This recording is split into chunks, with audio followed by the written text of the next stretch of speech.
പ്രിയപ്പെട്ടവരെ, എല്ലാവർക്കും ഉയിർപ്പ് തിരുനാളിൻ്റെ മംഗളങ്ങൾ സ്നേഹപൂർവ്വം ആശംസിക്കുന്നു. ഉദ്ധാന തിരുനാൾ നാം ആഘോഷിക്കുമ്പോൾ നാം എല്ലാവരും തീവ്രമായ വേദനയിലും ഉത്കണ്ഠയിലുമെല്ലാമാണ്. എങ്കിലും നമ്മെ ശക്തിപ്പെടുത്തുക അവിടുത്തെ ഉദ്ധാനത്തിൻ്റെ വലിയ സന്തോഷമാണ്.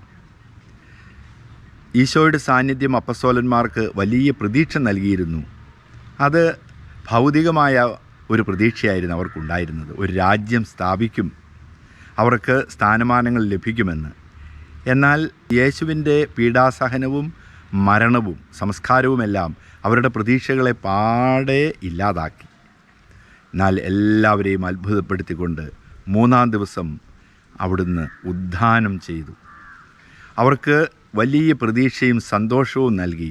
അവർക്ക് ലഭിച്ച പ്രതീക്ഷയും സന്തോഷവും ഈ ലോകത്തിൻ്റേതല്ല, അതിനപ്പുറത്ത് ദൈവസ്നേഹത്തിൻ്റെ ആഴമായ സന്തോഷം.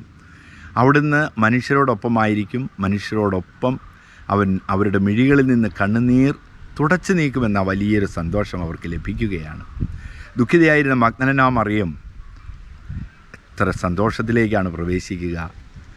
എല്ലാം തീർന്നു എന്ന് കരുതി തിരിച്ചുപോയ എമ്മാവുസിലെ ശിഷ്യന്മാർ ആനന്ദത്തോടുകൂടി തിരികെ ജെറൂസലേമിലേക്ക് വരികയാണ്.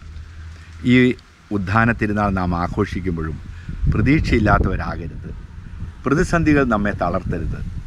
ദൈവത്തിന് അസാധ്യമായി ഒന്നുമില്ല എന്ന അമ്മയോട് മാലാഖ പറഞ്ഞ വചനം നമ്മെ ശക്തിപ്പെടുത്തണം.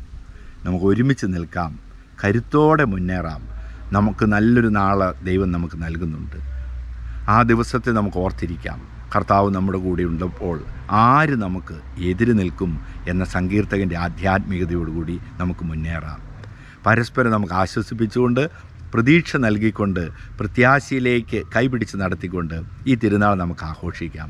ഒരിക്കൽ കൂടി എല്ലാവർക്കും ഉദ്ധാന തിരുനാളിൻ്റെ മംഗളങ്ങൾ സ്നേഹപൂർവ്വം ആശംസിക്കുന്നു. ദൈവം നിങ്ങളെല്ലാവരെയും സമൃദ്ധമായി അനുഗ്രഹിക്കട്ടെ.